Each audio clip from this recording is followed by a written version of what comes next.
this is the main room that we actually would have seen Mrs. Waller.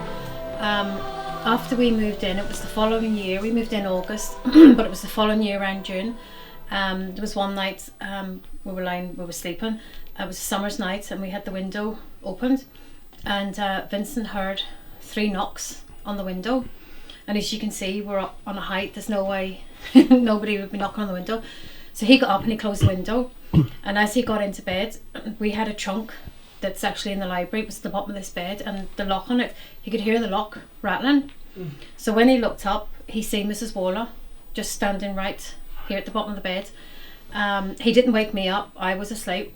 And it wasn't until the next day that he told me what happened. And he says, now that you've seen her, he said, you won't see her again now. She's gone. Like, so it was, that was June. It was around August time. There was one night I was here, and as I said, we were sleeping, and I could hear the trunk, the rattle. And you're lying there and you're thinking, will I look up or will I not look up? Because you just knew straight away that, oh my God, something's going to be there. And of course I just looked up. And as I looked up, Mrs. Waller, she was just standing here, and she was just looking at me. And then I nudged Vincent, you know, and I was like, Vincent, she's there, like. And he goes, right, you've seen her now, just put the light off again and go to sleep. So I went in behind him, and when I put the light off, she was standing here. And I nudged Vincent again, and I said, Vincent, she's standing beside you at the bed. And he was like this here with his hand, and his hand was, I said, your hand's gone through her. And then I slept then with the light on, and ever since then I always have some kind of a light on in the room, because it was just the way she was standing. You could see her hair, you could see like the bows in the dress, but there was no face, there was no body, you know, it was just transparent. It was after that, for about 10 nights after that in a row, she'd just be standing here every night, just standing. And there was one night, and it came to the point, and I was like, please will you just let us have a sleep? And that was the only night out of the 10 nights that we actually slept. But 6 o'clock in the morning, one of those big doors downstairs closed with a bang. But when you go down, the door wasn't closed, it was still opened. It was like, you've asked for sleep, you've asked for your rest, you've got your rest now. I'm here. Obviously she needed help. And she just kept appearing night after night because she actually wanted help. But we didn't realise at the time until Kate then came to help us. You have to tell me the dream that you had with a pond, because that one was a big thing. During the nights that she was appearing to us, there was one night I actually had a dream.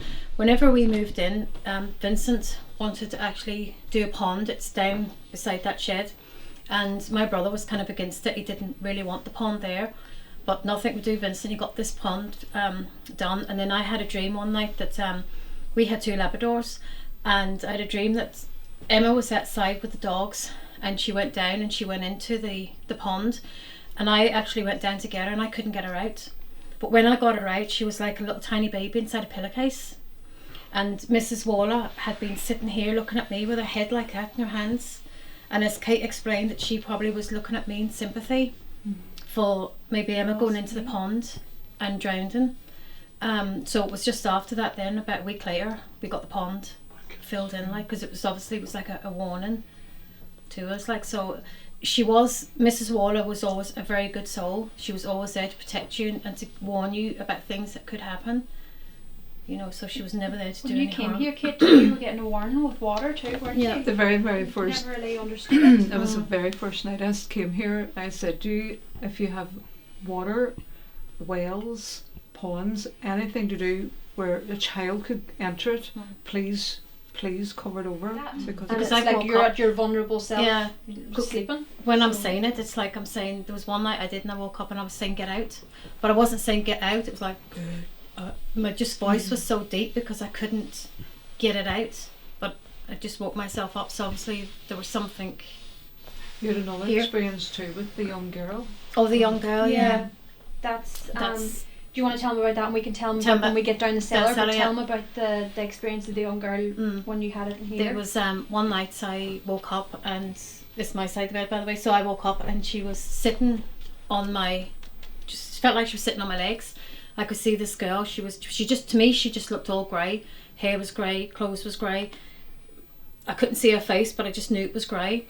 But she was sitting, and then she started to kind of like go round doing somersaults. But every time she kind of would go around, she was like as if she was slapping at my leg. And I thought, what the hell? And because at this stage I knew that I could communicate with him. Before I was naive, I didn't know anything, but I tried this time to ask her who was she, but I couldn't speak. It was like my tongue was cut out. There was nothing coming out, so I couldn't ask her. And then she was gone. And the story will start to make sense as we kind of move through when we dive kind of more into that and how we find out of who this child was or this girl was like. Could it maybe be connected to the girl that Victoria saw hanging in the hot press? It possibly could. Like, and it could be the same girl that a young fella came here and seen her coming down the stairs. Yeah, he came in the front door. He was only a teenager. He didn't really know anything with the stories of the house. Never been here before. Wasn't interested in the paranormal. He came in the front door and seen a young girl going down the he was able to look in and see the going down the stairs. Going down the stairs. He described it the same. Yeah. He couldn't put an age, but he just said she was either between 6 and 10. But he described it. But we always say, especially I always say, but being careful about this because whatever entities here seems to mimic. So I think that sometimes it mimics this child because you're like feeling sorry for it and you're trying to communicate with it, and you know it just is I suppose a means of pulling you in. So I always say, because when Victoria was younger, she was 2, 3. As soon as she was able to talk, she talked about this child, this wee girl called Saoirse. And she was just coming out with it and talking about her and saying Saoirse is going, her mum and daddy's dead, and you know, really weird things that a child that age shouldn't come out with. And there's also the recorded mother and child death here too in this room. Yes, there's a bit of history with this room. This is going back in the probably the 30s, 40s. There was a family that lived here, and they were the caretakers. One was a caretaker, one would have been kind of like a servant, you know, would have done the cooking, cleaning, and she was heavily pregnant, and on this night she was obviously going into labour. She refused to leave to go to the hospital, so they brought her up here, and this would have been a big fireplace that would have been opened, and they brought her up to make her comfortable, and when she gave birth the baby was stillborn, and then she died then. So that's another two deaths that happened in here that, you know, obviously is what's going on? No, I just felt there is an energy, just something changed. Yeah, I just felt like that's Victoria. What an entrance. That's the I'll just go down I just felt like something just went right across my legs, and the coldness just hit them at the same time, and it was a bit weird. I don't know what it is.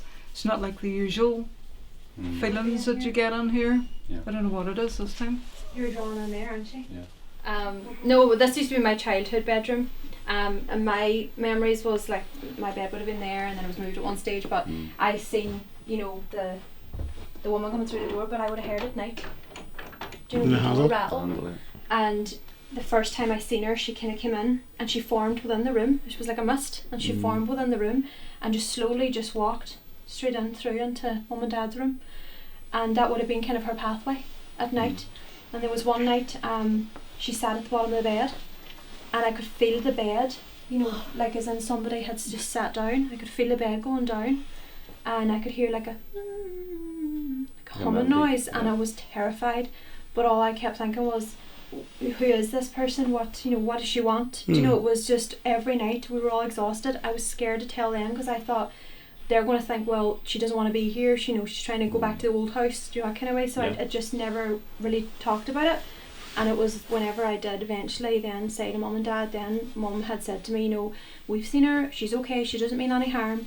You know, now that you've seen her now, you'll not see her again.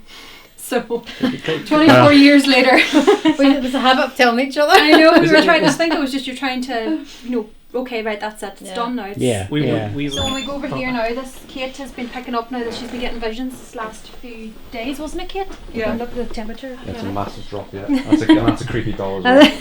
Yeah, it doesn't help things. Dolls everywhere. So this staircase, this back staircase, massive at temperature night you drop, would have heard the footsteps coming running up the stairs. Like a childlike or? It was like, the only way I could try that. And there was no carpet the time that I was in there. Yeah, it was you can really hear it. So you could really hear it. And Victoria, she's been had the the sensation of something chasing her up the stairs too. I'm actually out of breath. The temperature's really dropped. Just the guest that was staying with us at Christmas there, he took a picture of the back staircase. There was no light on, no nothing, and when he took the picture there was a mist formed in the middle of the stairs. Oh, it's cold in here. Yeah, so this is a coachman's residence. Oh, it's a big step down. It's a deep step. Deep step. Whoa, I mean it's... Can you go in there and just tell me how you feel in there?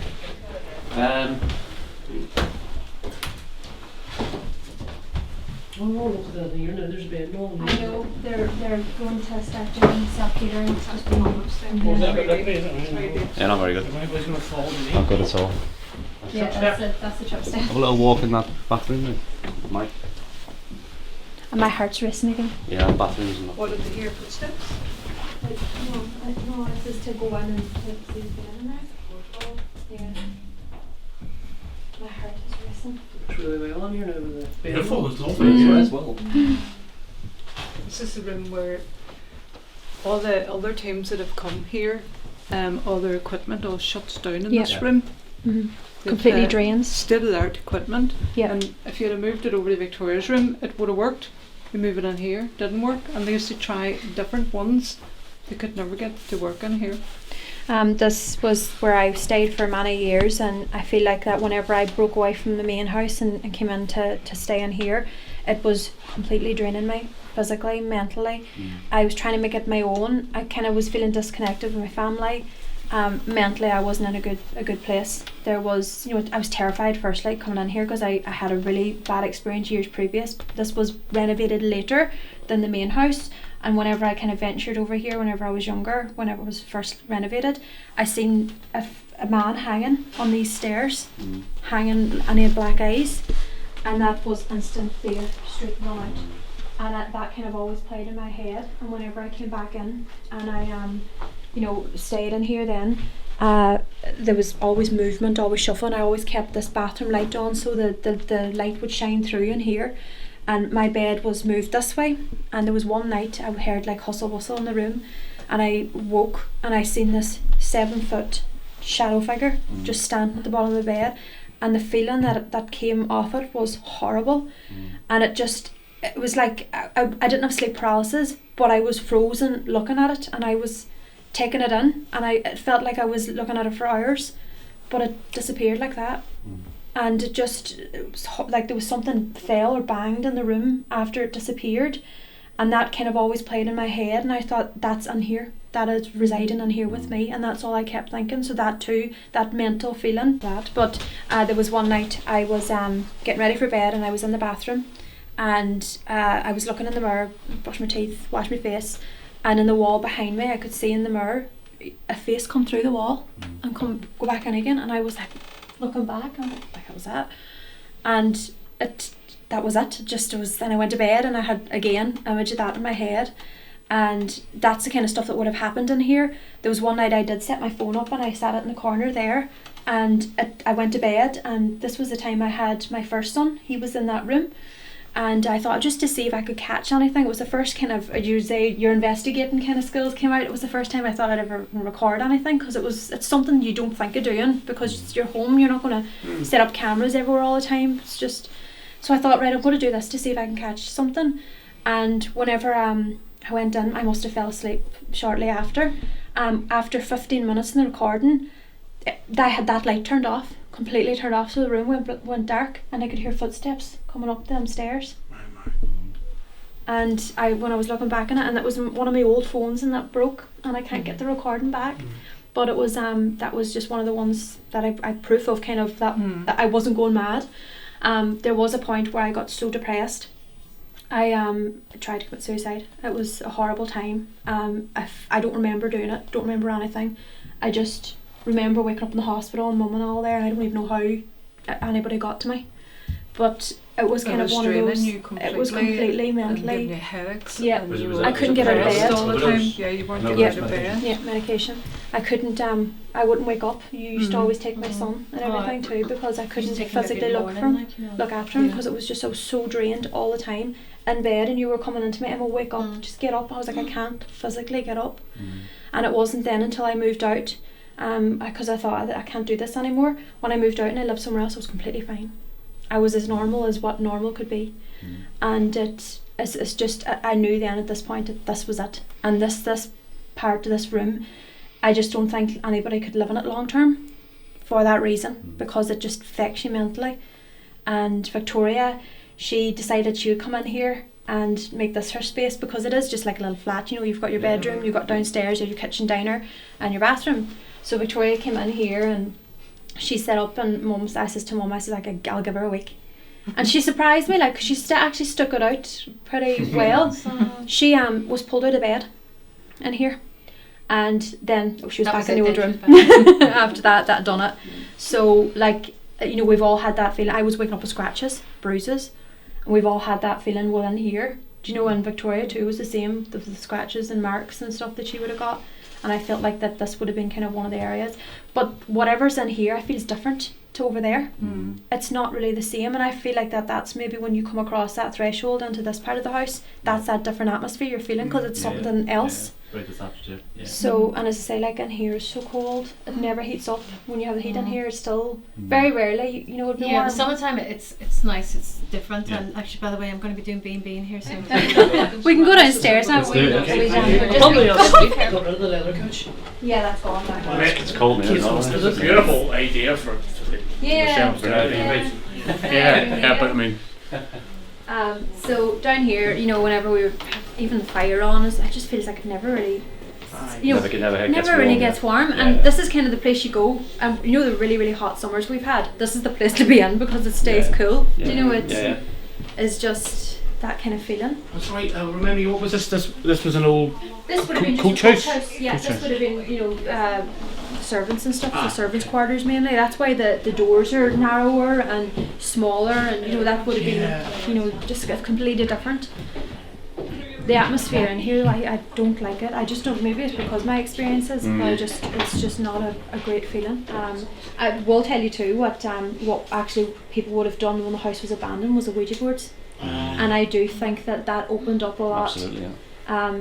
You know, I do think that's the reason why that there is these portals. Now, the bathroom I told you to walk into, that is actually one of the portals. And then Kate, you picked up one in the cellar, wasn't it? Yeah. So we call that up there the portaloo now. But even though they might have done like Ouija boards here when the house was derelict, there's one thing that we don't tolerate or It's work Ouija with boards. is Ouija boards, and any Absolutely. paranormal teams that have come Absolutely, in, that's the One first thing that we said. have said. Yeah. No Ouija We boards. just do not allow. Totally, Yeah. But not in here. I just the feeling, just that heaviness in my I'm heart. shaking, so I'm. When I came it's, in here, it was a very dizzy. heavy feeling, but it's actually coming from someone in here. It's not coming from them, but it's coming from around someone in here, and I just want to cry because it's actually sorrow in front of them. So it is, but I don't know in what way, but I just want to burst out crying and my whole body shaking, and that's why I sat down, because I could feel it. It was so heavy and I had to sit down. I don't know who it's connected to. It's funny you say that, because I've been in here this past couple of weeks just, you know, decorating and doing stuff, and every time I've been in here and I've come out, I've actually come out with a headache, and it's taken me a couple of hours for the headache to go, and I've never been like that in here, and I've done work, but I've said to you and I've said to Victoria, I've just got a headache from being in here. That's Cleaning that and energy. wallpapering, and we actually stayed in here at the time of the fire. We were in here for 6 months because the rest of the house was too damaged. And every night down here, it was about 10 o'clock. Just on the other side of that wall, there's big gates. There's an archway. archway. An archway come into the courtyard, and every night at the same time, I would hear the gate bang off the wall. Every night at the same time. It was like as if they were being We say that it was Yeah. Barney, you know, Closed, Barney, yeah. the caretaker. Yeah. was called Pub the night, you know. Yeah. I think You I- never heard it when you were living I think it's important to give them names, like your sister's done. Yeah, I no, think that it's is important. his name. That's That is yeah, his name. yeah, So it's we're important to sort of identify him as Mrs. Waller, identify Barney. it, yeah. You know, Yeah. yes, she was the Blue Lady to us for years, because we didn't Yeah. know who it was until, you know, Kate. She been around recently, or? I haven't seen her in a long time, but you're in here all the time. I'm in the gatehouse, so I'm She only having a comes long when She only comes when something's Yeah. going to. They need to get a warning that something's ahead of them, and then she'll appear on and off shortly Yeah. before that. when that kind of way. Yeah. But for the run up to this night, like I had been experiencing a lot. There's been, as I say, stuff walking past the window over my house, and just that feeling, that horrible feeling. But when we get outside and we'll talk about that, that's completely separate to the house of the story that's kind of coming out now. So this is all really kind of. Well, I've got my woolly hat on.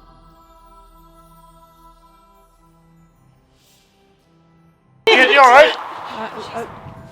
No, I was watching the old hag. When I'm about, she dragged me over here, but she's trying to tell me there's something up here. Okay. And they are so terrified of whatever they have trapped in that well that they will make sure time after time that it will not get out. Okay. But called you back. And it's actually, she wants you to go up here as well. Sure she does, yeah. I think you've fought with her in the past. Yeah. She said that she's not buried under the kitchen floor. She says, "I'm not buried where you think." Where you think I'm buried, and where she had led her was down the stairs and down into that back wall.